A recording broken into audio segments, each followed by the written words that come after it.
Sa araw na ito, hinahamon tayo ni Jesus.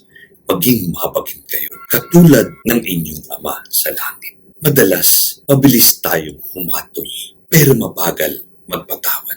Sa Kwaresmang ito, paalala sa atin, ang tunay na sakripisyo ay wala sa pagkain, kundi sa pagpapalampot ng ating patitigas na puso. Sinabi ng Panginoon, ang sukat na ginagamit natin sa iba sa pag-unawa at pagbibigay ay siya ring sukat na gagamitin sa atin. Kung tayo ay magbibigay ng siksik at liglig na pagmamahal, asahan natin ang biyaya ng Diyos sa atin ay mag-uumapaw din. Kaya't huwag tayong matakot maging mabuti, sapagkat hindi kailanman nagkukulang ang Diyos sa mga taong marunong magbukas palad.